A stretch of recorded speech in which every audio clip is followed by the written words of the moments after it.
2023 का यह बोर्ड का सैंपल पेपर है साइंस का। आइए सारे क्वेश्चंस के कंप्लीट सॉल्यूशन हम आपको देने का प्रयास करते हैं। तो आइए हम लोग क्वेश्चन पर चलते हैं। तो प्यारे बच्चों, हम सभी क्वेश्चन पर आ चुके हैं। सेक्शन 1 का यह पहला क्वेश्चन है। आपसे पूछा गया है the image formed by a concave mirror is real, inverted and of the same size as the object, the position of object will be. तो हमने आपको पढ़ा रखा है कॉन्केव मिरर में केवल सेंटर ऑफ कर्वेचर पर ही यदि ऑब्जेक्ट को रखा जाए तो उसकी रियल एंड इन्वर्टेड इमेज बनती है। तो यहाँ पे ऑप्शन सी करेक्ट है। आइए आगे बढ़ जाते हैं। अगला क्वेश्चन है on passing a ray of white light through a prism the colour which has minimum deviation. तो आपको पता है रेड जो कलर होता है उसका मिनिमम डेविएशन होता है। तो करेक्ट आंसर आपका सी है। आगे बढ़ जाते हैं। क्वेश्चन नंबर 3 है a concave lens is used. तो आपको पता है in spectacles for the correction of short sidedness. तो आंसर सी आपका करेक्ट है। आइए नेक्स्ट क्वेश्चन की ओर चलते हैं। तो प्यारे बच्चों, फटाफट हम आपको आंसर बताते हैं।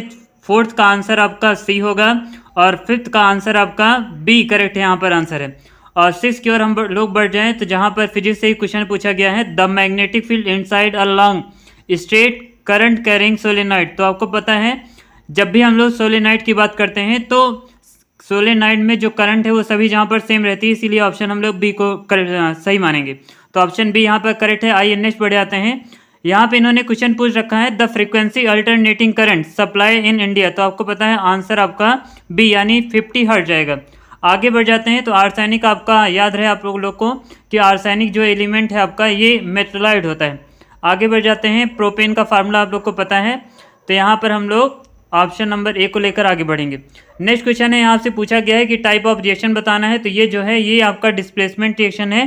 तो ऑप्शन डी लिखकर हम लोग आगे बढ़ेंगे। नंबर 11 में आंसर नंबर डी हम लोग लेकर आगे बढ़ेंगे, करेक्ट है। और क्वेश्चन नंबर 12 में हम लोग का ऑप्शन नंबर डी करेक्ट है। क्वेश्चन नंबर 13 पूछा गया है pH value of pure water is 25 degree Celsius temperature. तो आपको याद रहे प्योर वाटर का जो पीएच वैल्यू होता है वो आपका 7 होता है। आगे बढ़ जाते हैं। क्वेश्चन नंबर 14 में पूछा गया है फोटोसिंथेसिस प्रोसेस के दौरान क्या नहीं रिलीज होता है। तो जाहिर बात है यहाँ पे कार्बन डाइऑक्साइड आपका नहीं रिलीज होता है, बाकी जो तीनों हैं वो रिलीज होते हैं। नेक्स्ट बढ़ जाते हैं। क्वेश्चन नंबर 15 का आंसर नंबर सी है। आगे बढ़ते हैं बच्चों। तो हम लोग के पास क्वेश्चन नंबर 6 पूछा गया और पूछा गया है number of chambers in human heart. तो ह्यूमन हार्ट में कितने चैम्बर होते हैं बच्चों? 4। आगे बढ़ जाते हैं। क्वेश्चन नंबर 7 है जो कि रीजनरेशन से क्वेश्चन पूछा जा रहा है। तो रीजनरेशन किस में ऑकर होता है? तो बच्चों हाइड्रा और इसका प्लेनेरी इसका राइट आंसर होगा। ऑप्शन डी इज करेक्ट है। क्वेश्चन नंबर 18 बढ़ जाते हैं। तो 18 में आपको बताना है वेजिटेटिव प्रोडक्शन क्या किस में होगा। तो आपको याद रहे बायोफिल्म इसका राइट आंसर है। आगे बढ़ जाते हैं। क्वेश्चन नंबर 19 में आपसे पूछा गया है कि बताना है। तो जाहिर बात है यहाँ पे ऑप्शन नंबर बी इसका करेक्ट होगा। आगे क्वेश्चन नंबर 20 में याद रहे तो आपका जो ऑप्शन नंबर ए है ये करेक्ट है। बाकी ये सारे क्वेश्चन देख लीजिए और इन सारे क्वेश्चन को आपको तैयार कर जाना है। यदि आप कहेंगे तो इन सारे क्वेश्चंस के सॉल्यूशन भी हम आपको देने का प्रयास करेंगे। यदि आप चाहते हैं इन सारे क्वेश्चन के सॉल्यूशन आपको दिए जाएं तो आपको कमेंट में करना है, तो आपको उन सभी क्वेश्चंस का रिप्लाई हम देने का प्रयास करेंगे। तो आई होप यहाँ से आपका ये पेपर साइंस का क्लियर हुआ होगा और आपको बहुत सारे इंपॉर्टेंट क्वेश्चन पता चल गए होंगे।